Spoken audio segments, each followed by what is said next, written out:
Hi guys, today's topic is about self-compassion.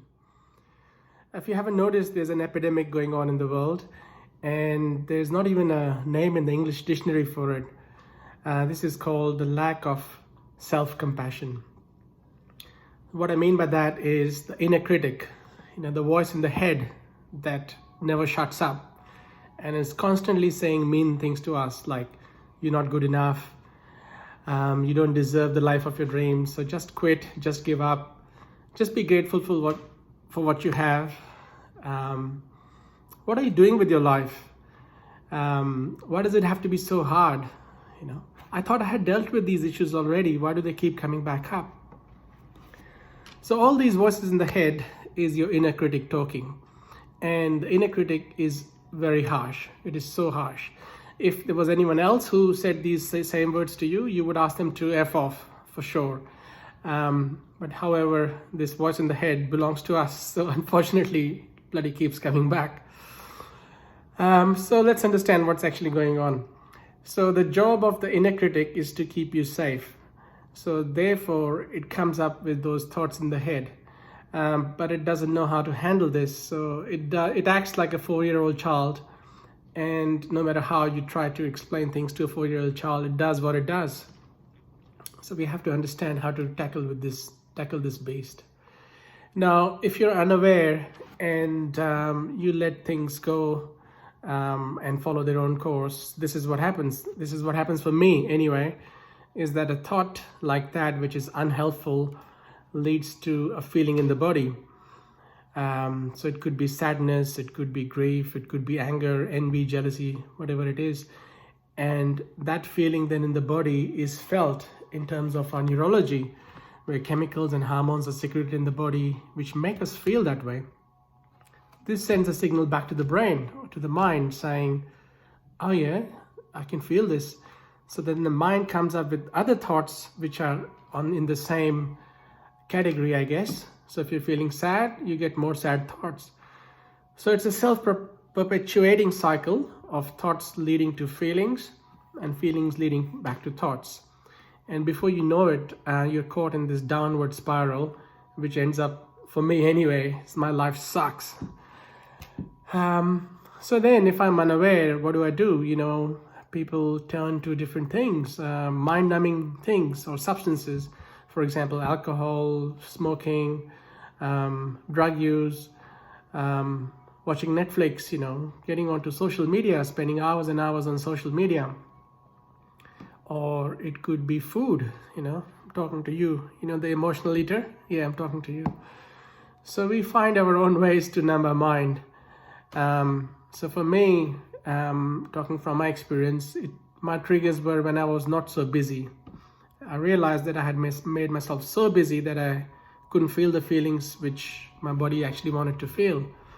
So in those moments, I would turn to alcohol and smoking tobacco.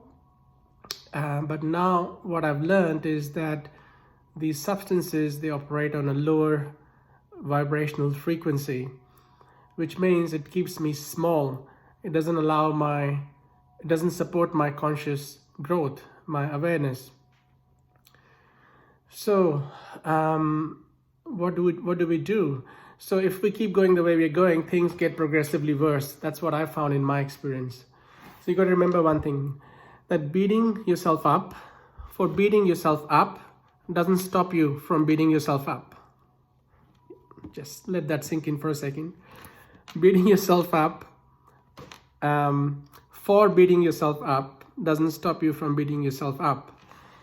So how do we actually deal with it? So one way to deal with it is using a simple 3N method of self-compassion. So the first N stands for noticing what's going on. What's the thought that's coming to mind?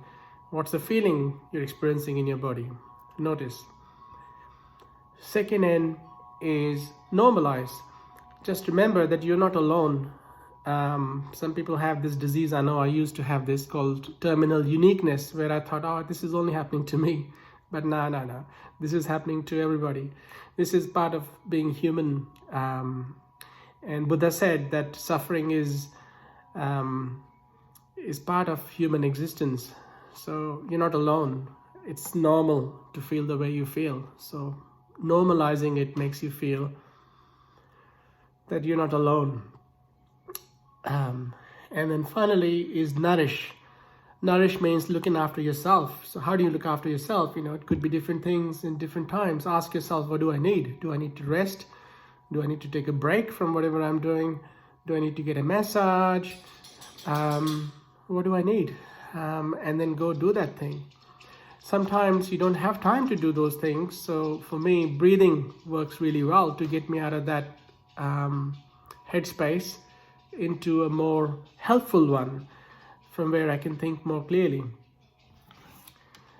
So let's take an example to understand this a little bit more.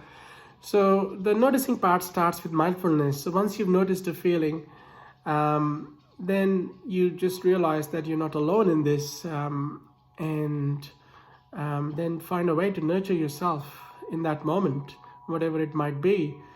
So that way you're coming back to your heart. So compassion leads you to your heart. You got to realize that mind is good for solving some problems, but not all. It'll actually, thinking more would lead you to be even more confused and feeling even more frustrated.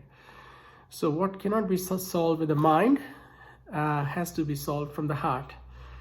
So tuning in to your connection with your heart, staying with the feeling, and listening to what your body is trying to tell you. It may be uncomfortable, but so be it. But that's where the answer lies. So the heart, I find, is the inner compass. It's the inner wisdom, which we all have innately. We have everything we need. We don't need to seek it from the outside.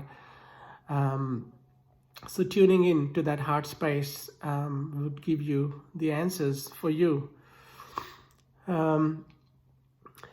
So basically, the idea is to get in more alignment with who you are and what your body needs and wants.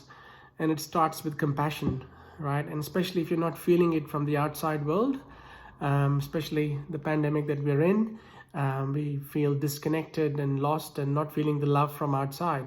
That's okay. It's not somebody else's job to love you. It's your job to love yourself. So it starts with compassion. Holding yourself, holding yourself gently, saying, yeah, I've got you.